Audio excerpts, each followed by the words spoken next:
20 years ago, the photography world looked different than today. It was divided between the easy-to-use point-and-shoot film cameras and large complicated SLR systems.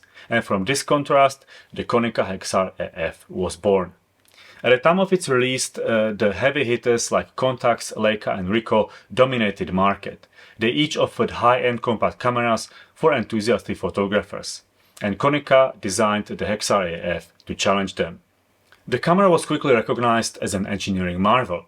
It wasn't aimed at the mass market, but for the photography enthusiast who wanted the flexibility of an SLR in a more compact design.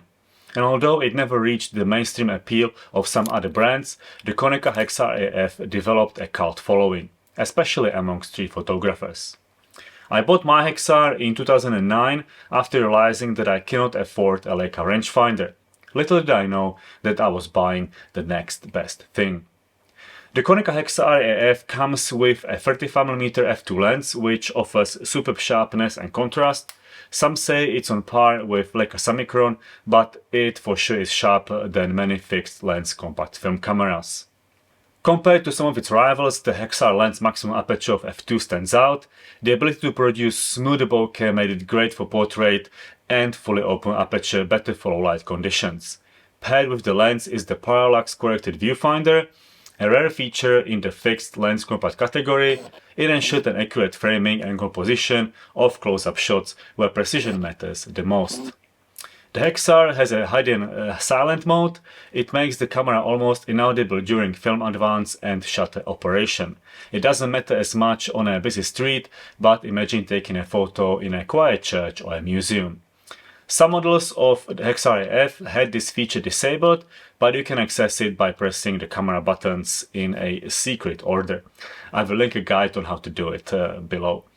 Another rare feature is the ability to change exposure modes. Many point-and-shoot film cameras limit you to fully automatic mode. With Hexar AF you get program, aperture, priority and manual modes. I found that for street photography, the best is to set the camera to program mode, lens to f8 and point-and-shoot. This way the camera will oscillate between f5.6 and f9, choosing the right exposure for you. I can shoot a roll of film and every single photo will be well exposed. But the best feature of the Konica Hexar AF must be the autofocus. It's very fast and accurate even by today's standards. It's also quick and reliable in low light situations, and while some other compact film cameras can compete in low light, they can't reach the precision and speed of the Hexar, especially when shooting wide open. The autofocus system comes with manual override. This again gave the Hexar AF technological edge over its rivals, but I don't know why you would bother with it at all when the autofocus is so good, except maybe for landscapes to really make sure you're focusing at infinity. The camera came with a small flash unit that can synchronize at all shutter speeds. Yes, the Konica Hexar AF has a leaf shutter, a feature that is not common amongst compact film cameras. The leaf shutter also means that it's easy to take sharp photos handheld at 1/30 of a second. The camera even has a low shutter speed limit set for the same speed unless you change it to something else. The build quality of the Hexar AF is exceptional. They use durable materials that give it a very reassuring feel. The solid construction of the camera explains why you can still find them for sale in very good condition. I already said that I used the Konica Hexar as a point-and-shoot camera. Back in my younger days, I used to go hiking with it and expose many rolls of film while with my friends and family. It performed very well on all occasions. I just wish I had a better film scanner back in the day.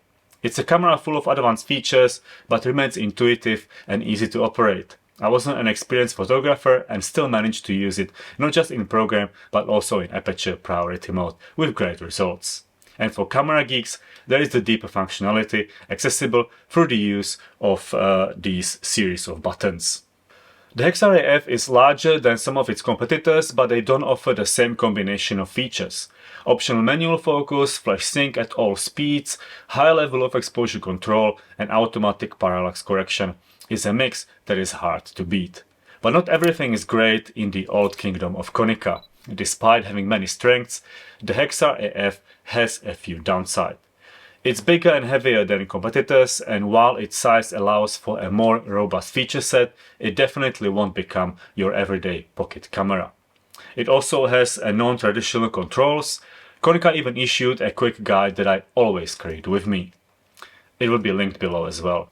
I wish the camera's maximum shutter speed was more than 1/250th of a second. This is slow compared to other compact film cameras and is a limitation when shooting in very bright condition.